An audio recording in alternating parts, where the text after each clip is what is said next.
Chantelle Grant is a new member of the Tundi family and will make her festival debut this summer as the Valkyrie Grimgerde in Die Walküre. Although new to Wagner in Vermont, Chantelle is an experienced artist and in the last couple of years alone has sung with Detroit Opera, Des Moines Opera, Opera Omaha, LA Opera, and is a member of the ensemble at the Metropolitan Opera in New York. Chantelle, thank you so much for chatting with me today. Thanks for having me. This is actually the first time we've met, and it's great to get to know you a little bit more before we jump on stage together this summer. How's your preparation going? Have you sung any Valkyries before, or is this your first one? Well, this is my first Valkyrie, so I'm very excited for that. And yeah, it's a lot of fun, also a little bit tricksy. It's super exciting, but it's weird to learn an ensemble part by yourself. That just makes it all that much more exciting. Yeah, you kind of have to learn everyone else's part in between, so you kind of get to know a bit of everyone's line. Yeah, Yeah, as you go through. But fun. Have you done any other Wagner roles, or have you got any coming up?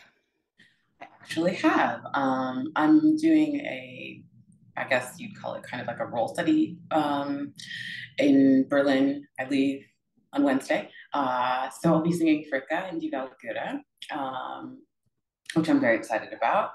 I've also done Waldtraute in Visidemenung, Hmm. and I covered Fricka in Rheingold for Pittsburgh Opera Festival a few years ago. So yeah, I've had a little bit of experience with it.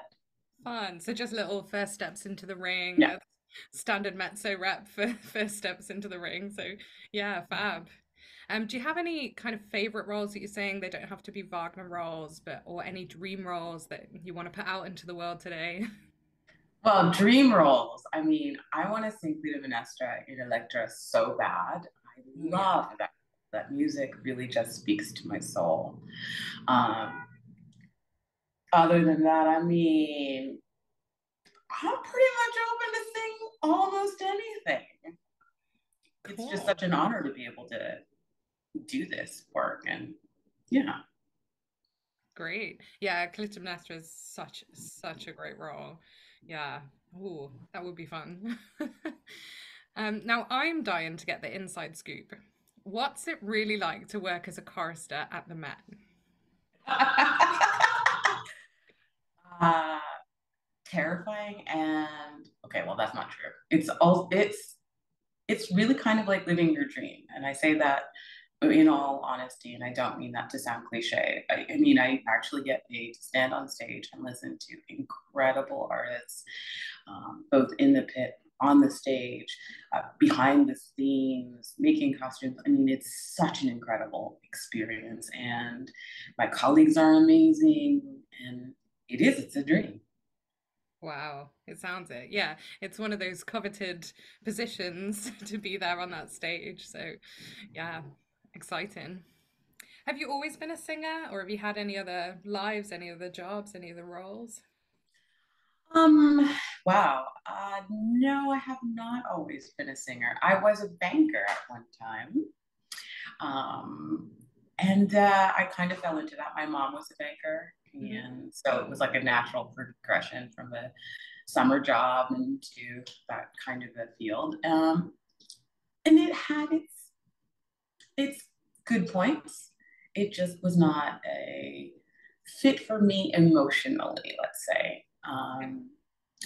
And I was lucky enough after school to have the opportunity to come here to New York and study. And then eventually met my husband. And well, I met him before I got here, but we got married when I came here to study, and I've never left. Wow. Yeah, a lot of people have different careers before they become singers, so it's always interesting to know where people have come from. I don't think I've ever met somebody who was a banker first, though, so that's pretty cool. So, have you ever been to Vermont before? Never have. I'm so excited to go because all the pictures are just so stunning.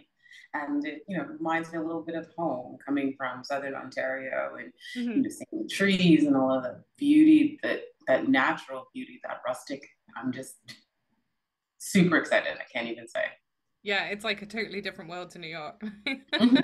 But yeah, that's cool that it's going to be a little bit like home for you. So fun. Do you have any plans? I always ask people this. It's kind of hard to think beyond the festival right now, but do you have any plans coming up in the next season that you're able to share that are kind of fun? Well, I'm really excited to be back at the Met doing Malcolm X, well, the life and times of Malcolm X, as well as the Verdi Requiem in the fall. So that's exciting. And then I get to do the life and times of X in Seattle next spring. So yeah, Yeah, that's a difficult but really good opera. It's one it's that, so beautiful, the music. yeah, yeah, but it's one of those that's really beautiful but really intense as well. Like it takes a bit of energy from you to be an audience member at that. So I imagine it would in the ensemble as well. It is. It's a privilege and an honor to do this work. But having said that, it's also very difficult to relive that part of our history. I think sometimes we try to shy away from those difficult conversations, but they are who define us and they are what made us a nation, well, the nation that we are. Hmm. And how we move forward from that is really where we find our humanity. But it's important to acknowledge and to give space and healing um, for those stories, even though they're not exactly the most pleasant things to discuss.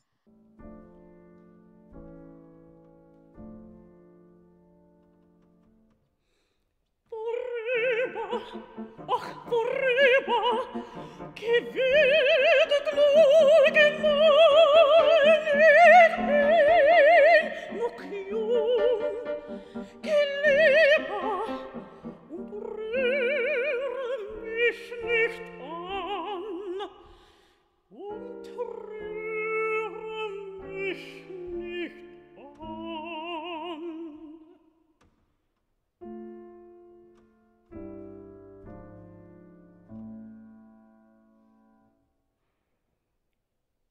Gib deine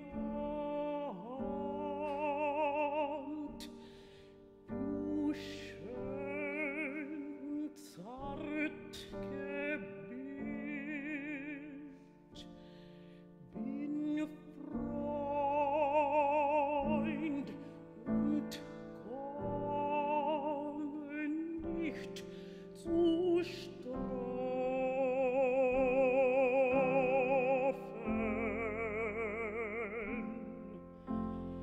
Sei gutes Muts, ich bin nicht wild, seist sanft in meinen Armen schlafen.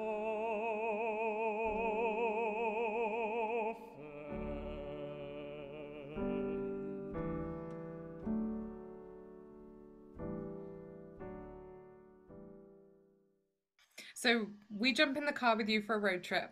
What's on the soundtrack? Is it all opera and classical, or what would you listen to? Well, here's the thing. I am very boring. First of all, I hate driving. So that's already like the first thing. When I was younger, I actually used to listen to a lot of hip hop, a lot of, well, more so reggae and, how do you call this? Soca music. Hmm. Now I'm like a boring old lady. I don't want to hear anything. As I get older, for me, listening is not a passive thing. And driving, I just enjoy looking out, talking to whomever I'm in the car with, because I already have to like you a lot to agree to go on a road trip with you. I So love that. I just want to catch up and like giggle and enjoy the scenery and play I Spy. Um, but if I want to just chill out and listen to something, it's kind of like classic rock these days, but equally it could be just some Brahms. I don't know. Yeah. It's funny.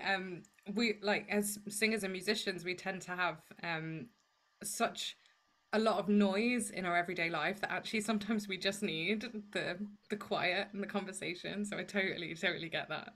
Yeah, Yeah. it's great. So my last question for you, from what you've experienced of Tundi so far, what would be your number one reason why people should travel to Brattleboro, Vermont this August for the Wagner in Vermont Festival? Well, I mean, experiencing Wagner number one is already life changing, and it's such a joy and a special thing that everyone should do as many times as they can. But Tundi to me seems extremely special because it's the collection of people who have a great passion for it.